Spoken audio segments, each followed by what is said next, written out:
Voici ma machine virtuelle sur Windows 7 avec la connexion internet. Comme demandé, si ça veut charger. Voilà, voilà. On peut voir que je peux accéder au site web. Ok, donc maintenant on va voir les paramètres de cette machine. Setting. Donc comme demandé, 1 Go de mémoire, un processeur et 2 cœurs à ce processeur même. 20 Go de stockage. Je suis bien dans, euh, dans mon disque dur HDD pour rechercher l'ISO. Et je suis bien en VMnet Bridged que j'ai configuré à partir de l'onglet Edit. Voilà, voilà. Ensuite, je suis bien dans le bon directory, donc dans le bon dossier pour ma machine. Donc document virtual machine Windows 7. Voilà, voilà. Pour cloner une machine, il faut qu'elle soit éteinte et pas en veille. Et il faut cliquer sur le nom de la machine, clic droit, Manage, Clone, suivant, The Current State, donc l'état actuel, Linked Clone pour prendre moins d'espace sur le disque, et vu que nous c'est juste un test, on va faire un clone Linked. Donc voilà. Suivant. Donc là c'est le clone de Windows 7 original. On peut mettre 2 si on veut. Voilà. On fait terminer. Bien sûr, on vérifie le chemin qui était avant. Close. Et là, apparaît dans ma liste clone de Windows 7. Pour vérifier, on va bien le lancer. Démarrer Windows normalement. Ça, c'est normal. Windows nous fait ses crises. Démarrage de Windows. Et voilà. Nous avons directement notre utilisateur qu'on avait créé sur Windows 7 64 original. Avec le même mot de passe, bien sûr. Et quand on y accède, on a déjà notre session. Voilà, voilà.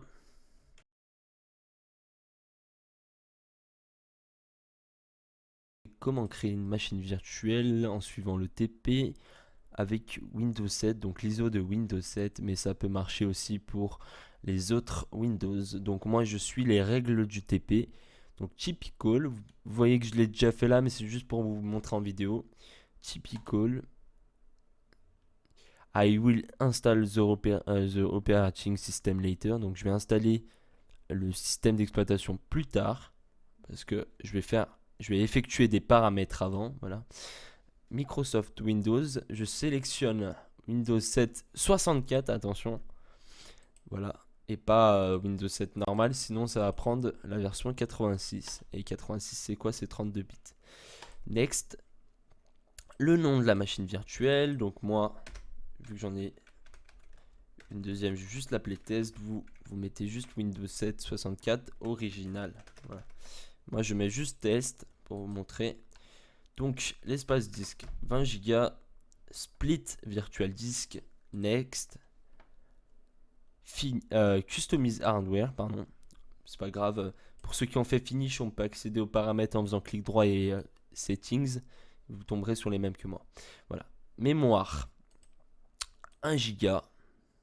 1 Go, on sait que ça équivaut à 1024. Processeur, un processeur avec 2 cœurs. Voilà. Donc dans le CD, on va venir chercher notre image ISO. Donc moi, elle est là.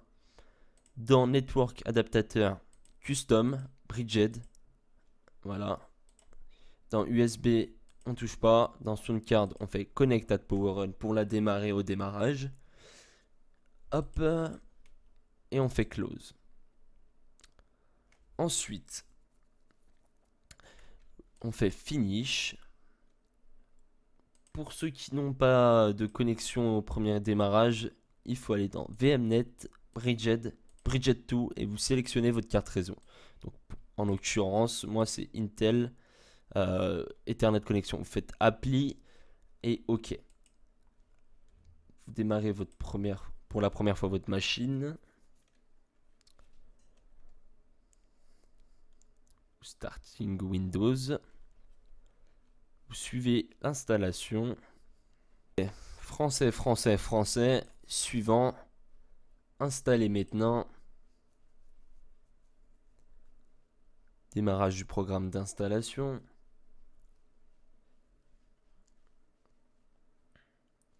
J'accepte les termes du contrat de licence. Suivant. Personnaliser. Espace non alloué, vous sélectionnez parce que c'est votre disque dur virtuel que vous avez fait pendant la création de votre machine virtuelle. Suivant. Donc là, Windows s'installe. Décompression des fichiers de Windows, 0%. On va attendre.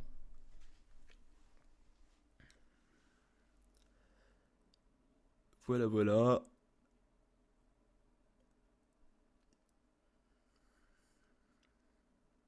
7%, 9%.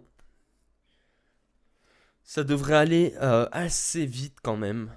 Tout cela dépend de votre processeur, de votre machine de base en fait. Pas celle qui émule, parce que en fait, tout l'hardware est pris sur la machine de base et émulé sur la machine virtuelle. Donc votre processeur est émulé sur la machine virtuelle. Voilà, voilà. Donc si vous avez un bon processeur, l'installation de Windows devrait aller vite. Si vous avez une bonne carte graphique aussi. Voilà, voilà. On est sur du Intel et ça va plutôt vite, sans carte graphique. Voilà, voilà. Donc, ce que vous allez faire aussi, en attendant, c'est que vous allez faire install VMware Tool dès qu'on sera sur la session. C'est juste pour vous montrer. Donc, en fait, ça va émuler un CD qui rentre dans la partition, dans la partie CD de la face avant du PC, pour vous expliquer un peu comment ça marche. Quand vous cliquez sur ce bouton, et après, ça va nous mettre sur Windows un CD virtuel, enfin virtuel que Windows affiche en tant que CD normal parce que c'est une machine émulée, pardon. Démarrage de Windows. Le programme d'installation met à jour les paramètres du registre. Fin de l'installation. Donc on attend. Et à la fin, nous allons tester pour voir si Internet fonctionne. Voilà. Nous voilà de retour sur notre machine virtuelle après l'installation. Entrez un nom d'utilisateur, vous mettez celui que vous voulez. En l'occurrence, nous, c'est admin. Suivant. Entrez un mot de passe. Moi, je vais mettre ADM. ADM pour admin. ADM. Et vu que c'est ma machine virtuelle et que c'est sur mon PC, je vais marquer ADM dans l'indication de mot de passe au cas où vraiment si je me trompe. Dans tous les cas, je vous recommande de mettre le mot de passe dans le nom de la machine. Faites suivant. Clé de produit, on n'en a pas besoin. Si vous en avez une, bien sûr, mettez-la maintenant. Ou vous pouvez la mettre après. Mais ça, c'est pas le but de la vidéo. Suivant. Utilisez les paramètres recommandés ou mise à jour importante comme vous le souhaitez. Suivant, vous mettez votre heure. Voilà, votre fuseau horaire. Suivant. Réseau professionnel, voilà, on met réseau professionnel. Bienvenue. Ok. Donc là, on peut voir dans quelques instants qu'on a bien Internet, accès Internet. On va sur Internet Explorer pour vérifier. Voilà. Donc connexion en cours à MSN. On va marquer quelque chose dans le navigateur. Voilà. Ça marche bien. On fait fermer. On fait fermer tous les onglets. Et là, on se rend compte que notre machine virtuelle, elle est belle, mais que la résolution n'est pas en plein écran. Pour résoudre ce problème, vous allez dans VM, Install VMware Tool. Vous allez dans l'explorateur de fichiers, dans Ordinateur. Vous faites exécuter setup.exe quand la pop-up s'ouvre. Vous faites oui. Une fois que vous avez lancé le setup, vous allez dans Chipic, vous sélectionnez Chipic. Suivant, installer. Aussi simple et aussi rapide que ça. Installation du pilote. Et vous faites terminer. Et là, on redémarre le système. Et là, au redémarrage, on se rend compte que la fenêtre, elle est toujours petite, quoi, et c'est pas ce qu'on veut. Donc, vous mettez votre mot de passe. Vous faites résolution d'écran en faisant un clic droit sur le bureau. Vous sélectionnez votre résolution. Pour ma part, pour le tutoriel, 1920 par 1080. Appliquer. Faites conserver les modifications. Et là, on peut voir que sur VMware Workstation, on a une autre petite case. Vous faites ceci, vous cliquez sur celle-là, pardon. Non, celle-là, pardon, celle de gauche. Voilà. Et là, si vous avez envie de mettre en plein écran, vous mettez en plein écran. Et vous avez accès à votre machine en plein écran. Voilà, pour continuer à faire ce que vous avez à faire. Voilà, voilà. Donc c'était un petit tutoriel.